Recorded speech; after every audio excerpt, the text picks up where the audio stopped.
Charlie, 5, 3 Lima, 2 Alpha. So you guys on 5 6. Switch left, we got him. Pull close to the right side.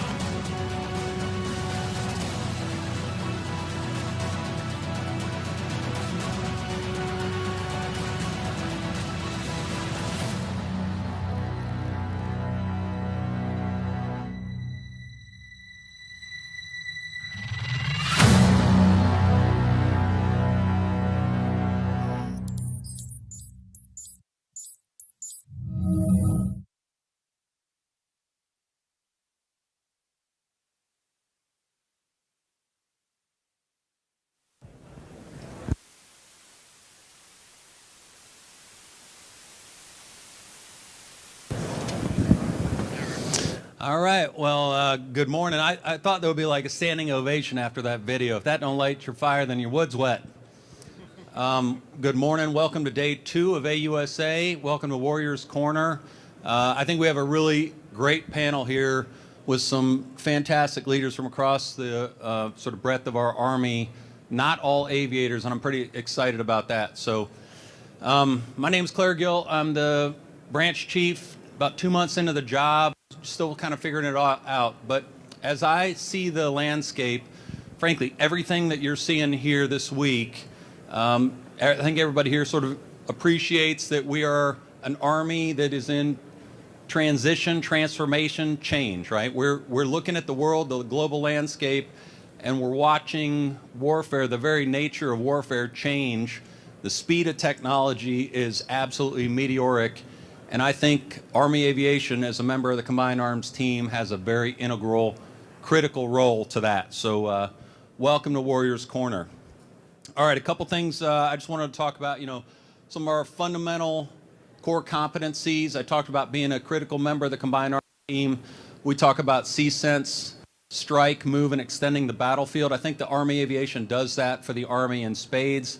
I like to say we're not Army Aviation for Army Aviation, we're Army Aviation for the Army. So we do everything that the Army does, we just do it with very well-qualified, well-trained aviators. We do it with incredible equipment. We're going to talk today a little bit about the future long-range assault aircraft as part of one of the Army's signature modernization systems.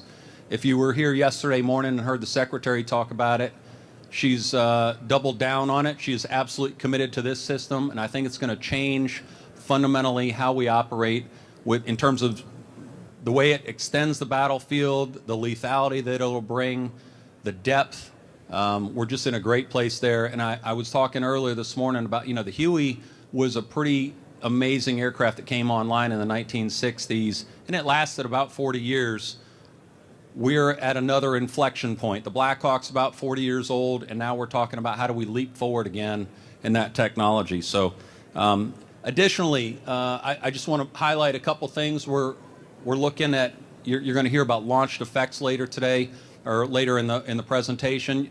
We're also looking at what's the right mix of manned and unmanned systems, as we just acknowledge the fact that we've got machines that are learning, we've got artificial intelligence, data analytics. We're incorporating all of that into the aviation branch. So I like to say this is not your uncle's Army Aviation. This is a very transformational branch right now, along with the rest of our Army. All right, with that, I'm extremely proud to be here with these panel members, none more than the gentleman sitting to my left. You're going to hear a bunch of folks that wear aviation wings here talk about Army Aviation, but I think nothing speaks louder than having one of our most capable Army divisions speak to the criticality of how they fight, how they employ aviation, and what the future long-range assault aircraft might bring to the fight. So with that, General Sylvia. Hey, good morning, everyone. My name is Major General Brett Sylvia. I'm the Commanding General of the 101st Airborne Division Air Assault, the world's only air assault division. And I love watching that video. First time I've seen that, it did fire me up. Particularly because the soldiers that were inside that aircraft and that were getting off that aircraft were wearing 101st patches. I like to tell people that pilots go to Fort Novosel to learn how to fly, but they come to Fort Campbell because they want to learn how to fight. So it's great to be able to be part of this panel and talk a little bit about what we've been doing as the world's only air assault division for the last year plus. What we like to say is we're developing the fourth evolution of vertical envelopment, the large-scale, long-range air assault. And because it takes a long time to say large-scale, long-range air assault, a lot of times, as all things Army, we came up with an acronym we called L2A2. So I'll talk a little bit about what we do with our L2A2. So over the course of last year, we've had an opportunity to do this 4 times in a live environment, and then we executed multiple times in simulation. And we've been learning a lot from that because we can't actually do the large-scale, long-range air assault today. What we can do is we can build the tactics, the techniques, and the procedures, build the doctrine, build the structures, understand the sustainment in order to be able to do that. Because what the large-scale, long-range air assault is our ability to deliver 1 brigade combat team in 1 period of darkness over 500 miles, arriving behind enemy lines, and able to conduct sustained combat operations. And why I said we can't do that right now is because the platforms that we have organic to the 101st are not enough in order for us to be able to do that in 1 period of darkness. And so over the course of this last year, the 4 times that we've done this, I'll talk about the one that we've done most recently when we took our 2nd Brigade Combat Team and moved them down to JRTC. So we started at Fort Campbell and we moved that Brigade Combat Team down to Fort Johnson. That was 575 miles to move them from that one location to the other. But what it took us setting up 2 mission support sites and 6 forward arming and refueling points in order to be able to move that helicopter assault force. It also took us 3 periods of darkness, so it took us 3 nights in order to be able to move that entire brigade combat team with the assets that we have available to us. And staff in all of those mission support sites and those FARPs that we had along the way took almost 1,000 soldiers to set up all of that sustainment and the security associated with that.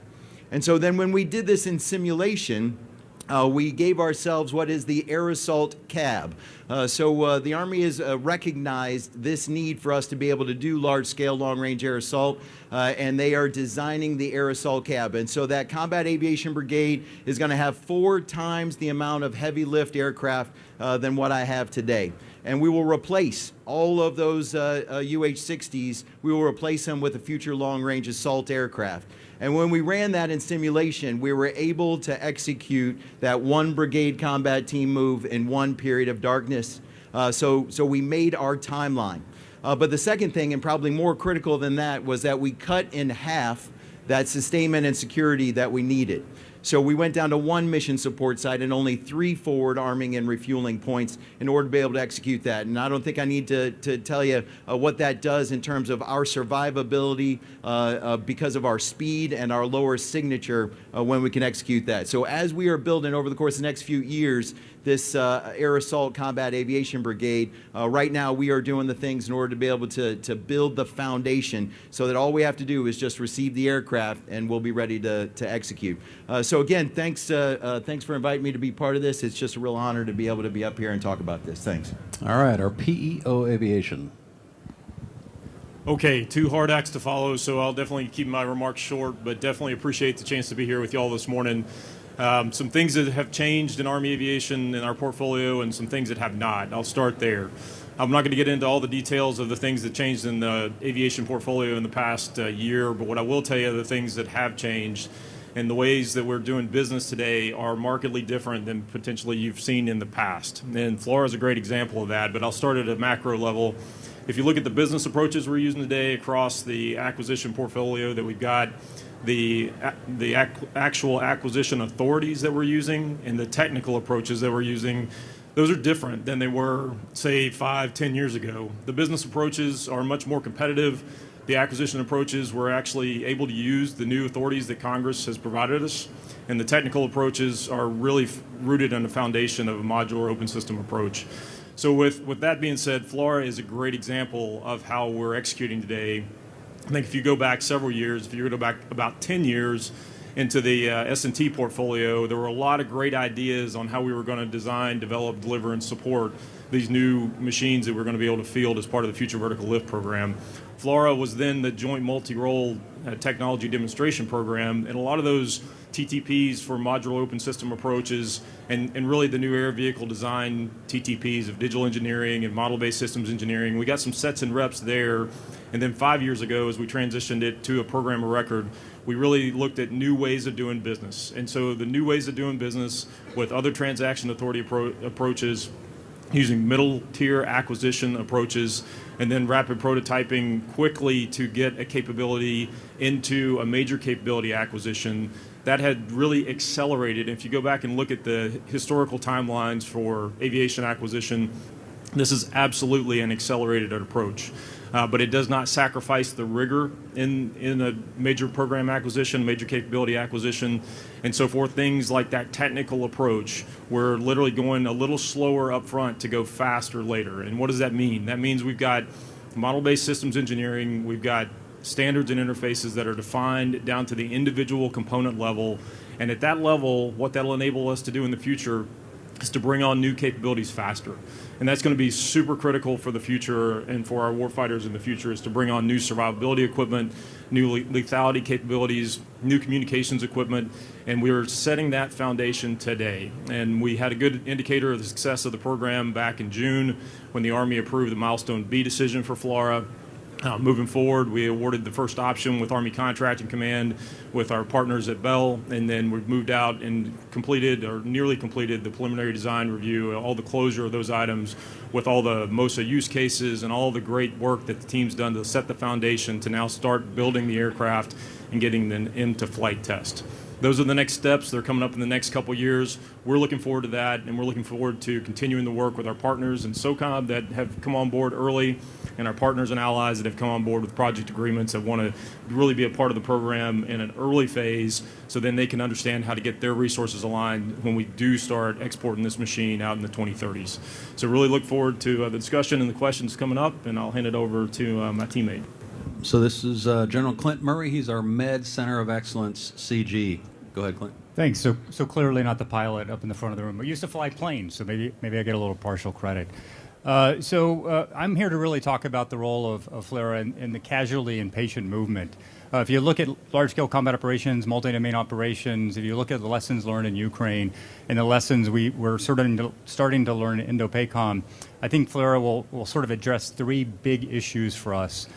The first one is really being able to clear the battlefield of our casualties, which will enable our commanders to have freedom of movement. If you look at our current medevac platform, if they're going to move about 24 surgical patients after being taken care of at a Roll 2 or a forward resuscitative surgical attachment back to a hospital at Roll 3, it takes them about 4 turns, it takes them 1 refueling, and it takes them almost 5 hours. In the FLRAA design, that 24-patient movement still will take 4 cycles. Both can carry 6 litter, but there is no refueling, and you drop it from 5 hours to 3 hours. So when you talk about air superiority, windows of time of movement, it's truly a game changer. When you talk about our problem in Indo-PACOM, the places we're going to put forward resuscitative surgical assets in our field hospitals are going to be separated by incredibly long distances in comparison to what we've been doing. FLRAA will be enable us to do this island hopping safely and available without this huge logistical tail that we just talked about. And then I think the last thing that FLRAA will provide us is from a protection standpoint. If you look at the distance we may be able to move the FLRAA back versus where we have to put the medevac birds now, it really allows that protection access to appropriately maneuver and give us a lot of ability to take care of our casualties in a new and a different way. And then just to highlight how we're looking at this from sort of a PEO perspective, is we've developed sort of a fake cabin, almost a Connex, so we're going to travel across the U.S. and have Compo 1, active component, National Guard, and reserves look at where do you put the litters, where do you put the oxygen, where do you put the ventilators in this. So really an opportunity to fine-tune it for the casualty care we need in all sorts of environments. I look forward to questions. Thanks. Okay, and then bat and cleanup for us is General Kane Baker, is our future vertical lift cross-functional team director. Yeah, so as the requirements guy inside of AFC, really driving the FLRAA program, talk a little bit about what that means on the battlefield. So you heard General Gill talk about what he's doing as the branch chief, a division that's already leaning forward and building TTPs, how we're going to employ it. My battle buddy, David Phillips, driving the acquisition plan, and then most importantly, the critical care we're going to provide our soldiers on the battlefield. But I would tell you, FLORA is not a standalone system that we're going to have to be able to extend reach for the commanders. It's going to have to operate in what we call the air-ground littoral, and to truly dominate there, we're going to have to synchronize our warfighting functions so we can extend reach, look at fires, both offensive and defensive and across domain. And that's going to require synchronization across the warfighting functions. So our movement maneuver, our intel with our payloads as we apply those to launched effects, how we look at protection on our manned and unmanned capabilities from survivability and really counter UAS. And then, of course, our sustainment. So if you peel that apart a little bit, so what does that look like? Those are true capabilities that we bring together to support in that lower tier of the air domain that we call the AGL, this three-domain battle space. So you take Next-Gen C2. Next-Gen C2 at the ranges that you heard the 101st Division Commander talk about is essential to bring this capability forward. So what inside of there are we talking about? We look at, for example, Clint talks about patient transfer, extended range, picking up casualties, extending that golden hour. How do we have a network potentially push patient data back to that role too? So they're expecting that casualty to show up and they understand what's wrong with them. From a sustainment standpoint, David's team and underneath the requirements, we built the platforms where sustainers at the launch point actually has an understanding of the health of that aircraft before it lands. So we're no longer, crew chiefs running around going, hey, what's broke? They know it's before it gets there, and we're more predictive in that capability. Launched effects is another critical aspect of that network. You think of a long-range air assault, you think of a, go, no-go criteria with a cherry ice call. Commander now has the ability to have launched effects out on the extended battlefield that's providing that sensor back to the crew, back to fires, to enable to provide an effect on that enemy while it's en route. The other critical aspect is, how does command and control look? What AI, what type of machine learning do we bring together for the commander so they can visualize, understand, and make pretty fast decisions on the battlefield in order to affect that enemy? Other critical piece is the interoperable mission planning that's got to occur. This is probably the most important aspect of a mission. How do we understand what the network looks like? How do we understand the balance of our payloads to put on launched effects? That all happens in the pre-mission planning aspect that we got to drive. And then the other out portion of this, to be dominant in this air-ground littoral, is autonomy and collective behaviors. For me as the requirements guy, this is the secret sauce that allows us to have true air-to-ground integration with our HMI robotics and our systems forward of the flight to actually provide those sensors forward. How do we have payloads that allow us to operate on and off the net when we're at extended ranges? How do we know what type of payloads that we want that has an actual effect on the battlefield? And so this year out at Edge, we just concluded that. We had a very deep focus on autonomy and behaviors, and we saw a lot of good positive leaps that General Gill talked about where technology is. And then finally, when you look at the density and mass of capabilities that we want forward, how do we balance that with manned and unmanned capabilities? Then more importantly, when it comes to the unmanned systems, can soldiers actually maintain them? Are they cost effective? All that goes into the equation of all this capability that we put into this space that we call air-ground littoral. And then lastly, there's a large training piece. Obviously, the 101st is already getting out of it, but how do you train this at scale at the individual and collective levels? How do you do this at home stations? These are all things that, inside the cross-functional team with my fellow peers on the CFTs that we're looking at right now. So when we do deliver this capability in 2030, we're ready to deploy it and actually go win and fight our nation's war. So, sir, I'll hand it back over to General Gill. Yeah, thanks, Kane, and thanks, team. I talked about the geopolitical landscape. If you look what's happening in Eastern Europe, you look at some of the frictions in the South China Sea, look what's going on in Korea right now. This capability cannot come soon enough. So everybody on this team is working to move it faster, make sure it stays on schedule, right? Cost, schedule, performance. We got to be disciplined about that. And every time I talk to the chief, he wants to know what am I doing about moving everything left, right? We got to fight the Army we got right now, but we want this in the Army right now. So with that, I think we'll open it up for questions. You want to moderate questions? So my name is Ted Machuba, flight school class 8142, so way back there. One thing that concerns me right now as I watch what's going on in Ukraine is the ability of the enemy to target FARPs forward. And so the Air Force and the Navy are working together on aerial refueling for all of their platforms, crewed and uncrewed. And I think that that is a way for us to be able to push aircraft forward if the Army would consider that for future aircraft, definitely, but then retrofit them to the same kinds of capabilities that you have inside of SOCOM. Is there any plan to do those kinds of things? All right, so I'm gonna say I agree with you, Ted. Like we need to look at that. We don't have that programmed in right now. That comes at a, the Army's big, right? At scale, the Army's way bigger. We're not SOCOM. We're not the Air Force. At scale, everything is just much more expensive. So we got to think about modularity. Is that a capability we want to bring on or not? You bring a great point just in terms of tactical application of FARPs. So FARPs isn't only gas, right? So we go back to the FARPs to arm up. So there's a function of, how do you do that as well? But certainly as we think about what do the FARPs of the future look like, I don't know if you want to talk about this, but this is something I'm pretty passionate about. Like the FARP of 1990 isn't going to work anymore. So let General Sylvia talk to that a little bit.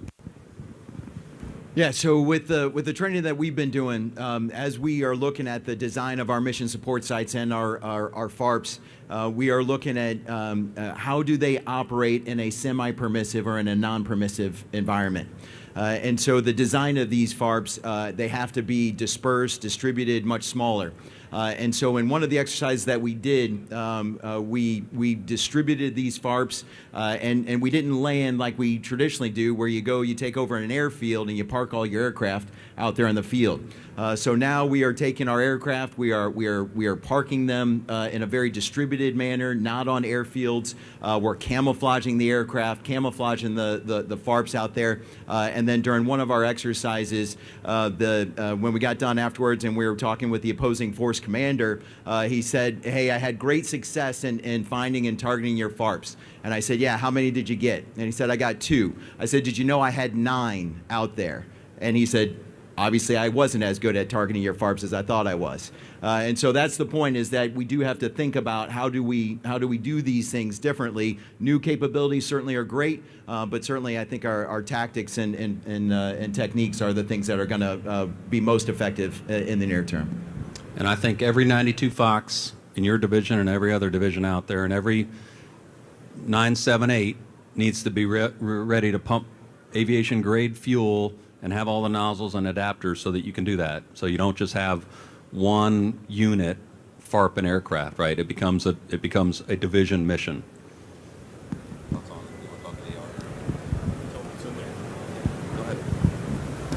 Just to add from a design perspective and a requirements perspective, the structure for air refuel is being built into the FLRAA aircraft. So not every aircraft will come off the line with a full air refuel probe and the full plumbing, but the structure, the fuel system is being designed to accommodate that. Thanks, Ted. Hi, Matt Baynard, Defense Daily. I had a couple questions on Black Hawk as it relates to FLRAA, but first, what is the kind of where do you envision the fleet mix between Black Hawk and FLRAA? And is the goal eventually a one-to-one replacement? And then the work that's being done on autonomy as it relates to Black Hawk, how is that being leveraged into the FLRAA program? Thank you. Okay, I'm gonna let him talk to the autonomy piece. So the mix, right? The mix always comes down to kind of the situation that you're in. Would I love to put a FLRAA in everywhere that there's a Black Hawk? Sure. Do I think it's affordable? Probably not. So I mentioned, the Black Hawk's coming up on 40 years old, I believe. Am I doing the math right? 40 years since they first flew it, I believe. And My sense is the Black Hawk's going to compete with the B-52 and the C-130 for going the distance, right? So we're going to have Black Hawks in our formation as long as any of us are reading the news. I think FLRAA is going to come on, and we're going to learn a lot about it. We're going to scale it. We're going to see where we are in the 2030s. And we're going to, once we go to full rate production and we get, we'll get that first limited test unit out and learn a lot about it. We got to figure out how we train it, and we start proliferating it. And if it is that game-changing technology, and everybody says we got to double down, then maybe we buy more. But I think initially it's going to be some sort of a mix, and I don't see the Black Hawk going away anytime soon. Okay. Hey, Matt, good question. So first of all, when we looked at the requirements for FLRAA, we had first in mind was autonomy. We knew that in order to deliver a capability to the battlefield where we could offload cognitive abilities or cognitive requirements in the cockpit and eventually reach into a full autonomous aircraft, it drove our requirements for FLRAA itself, fly-by-wire system that allows us to do that, onboard compute power, the ability to actually upload autonomy, and then with the MOSA architecture, it allows us to do that. We've learned a lot inside of DevCom over the last couple of years. We demonstrated out at PCC on specific platforms, not tied to those specific platforms, but more the behaviors and the algorithms required to when we get to the point with FLRAA to deliver that. Continue to look that even further with the FLRAA program as we look at requirement updates. To have full autonomy, you need to have sensors on that aircraft that allow you to operate, against the terrain, against the enemy. So that's another turn of iteration of requirements that we're looking at to onboard that capability. So thanks, Matt. Okay, great. Hey, good morning. Scott Porter from Thales. This is going to be a top-level question, but appreciate some insight. So as we get into the point we can start planning maybe new capabilities for increment 2. General Baker, sir, you'd mentioned AI. So my question is, other than maintenance, and logistics predictability types of things, do you have any top-level guidance what you'd want us to focus on AI, in terms of capability? And do you think we're always going to have a man in the loop? Are we ever going to trust AI to make that decision? That's a very top-level question and filled with tons and tons of answers. So, in my opening comments, I talked about the role of autonomy and what it brings forward. And so, sustainment's obviously a piece. And, maybe General Sylvia will back me up here. So one area that, we look at is fires, right? The amount of time it takes us to clear fires right now on the battlefield, ranges from minutes to multiple minutes.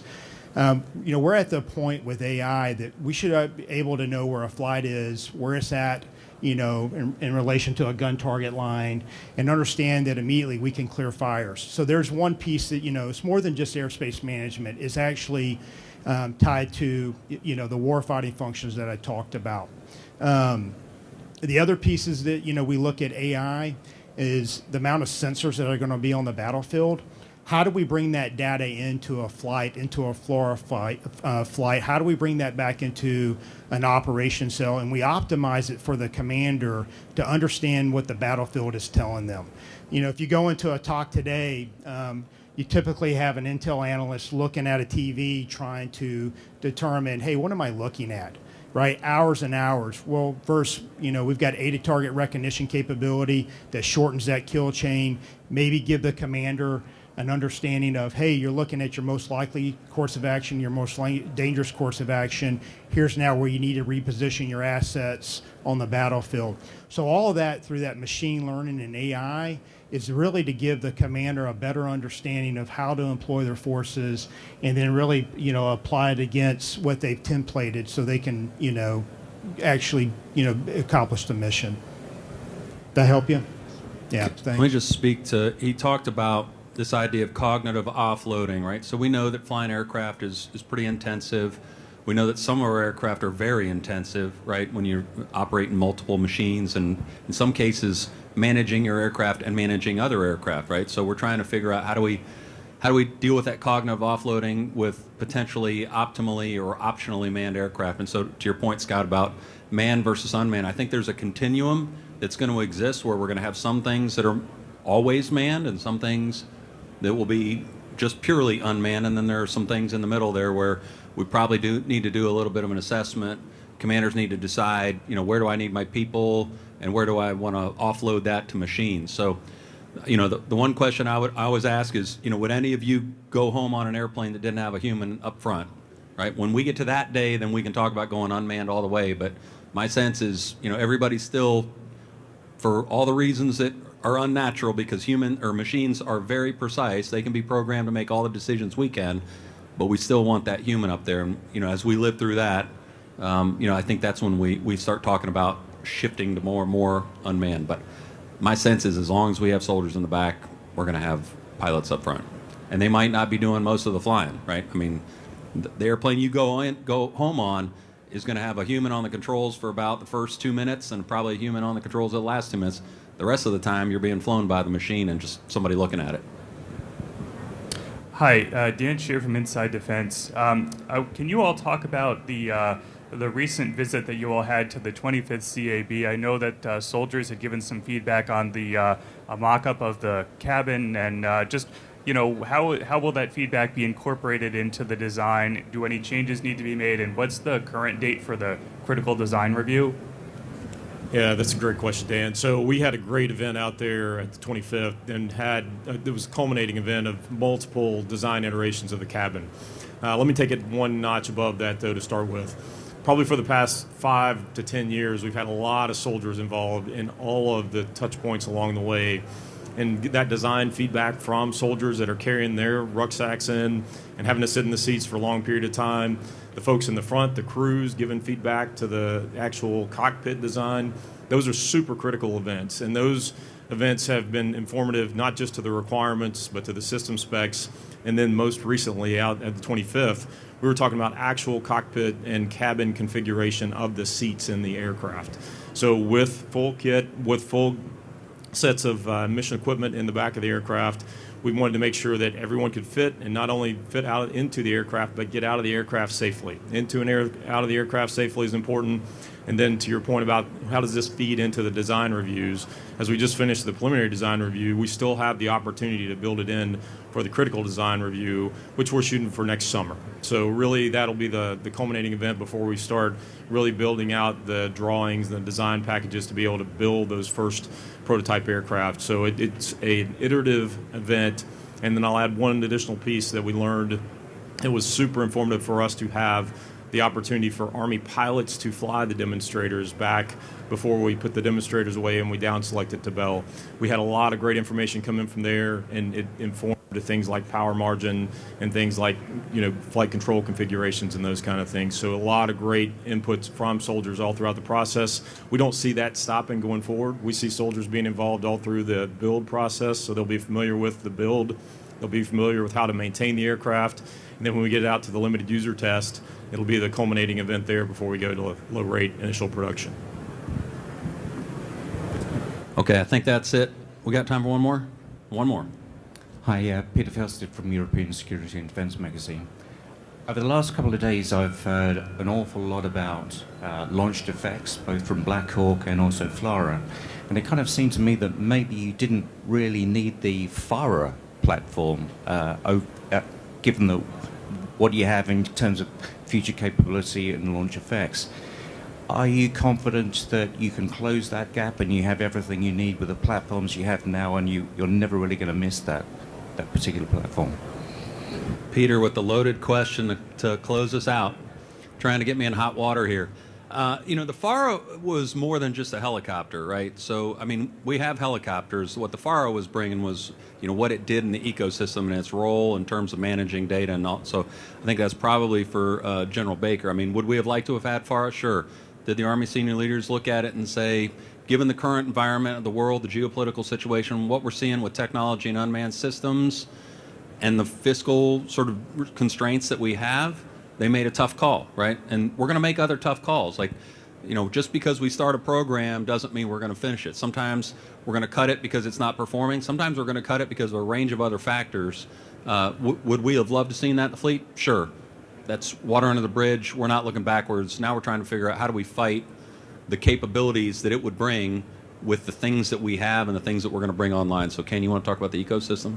Yeah, so you mentioned earlier, the system of systems approach, this ecosystem that we're going to operate at extended ranges. FARA had a portion of that as it delivered launched effects to the battlefield and really is kind of a hub of that data path that would go back down to the commander. And so these are things that we're looking at inside of our S&T and then our experimentation. Launched effects, I mean, we are learning a ton in that advancement as we've got special user demonstrations coming up this year. We'll see how that works at extended ranges. We just saw it out at Edge. But, as we bring on Next Gen C2, that helps us, get after the range issues with the network to pass that data back. The other aspects that we look through is, what's the right mix of ground launched effects versus air launched effects? In that discussion, I talked about density and mass. These are all things that we're looking through. But, as we bring FLRAA on and, a lot of the requirements we already put into FLRAA, could it be a launched effect delivery system? Yeah, just like any other platform can. But, as we work with the branch chief and we make these decisions, I think we're in a very good position as an Army and as we provide support to the Joint Forces to still deliver that mission that FARA was going to do. Okay, thanks, Peter. All right, team. I think we're, I got the stop sign back there. Okay, hey, I very much appreciate the panelists here. A lot of my friends and colleagues who've been doing great things for our Army. Speaking on behalf of Army Aviation to General Sylvia and General Murray, thank you, and the rest of my six-pack teammates here and other ones that are out in the crowd. I very much appreciate the fact that you all came and listened to this. I think Army Aviation's in a great place. Like I said, it's not about us. It's about what we do for the Army team and everything else that you're seeing out here. I just think we can be a huge difference maker in the third dimension using the skills and training that we have and some of the kit that we're bringing online. So thanks, everybody. Appreciate it. Above the best.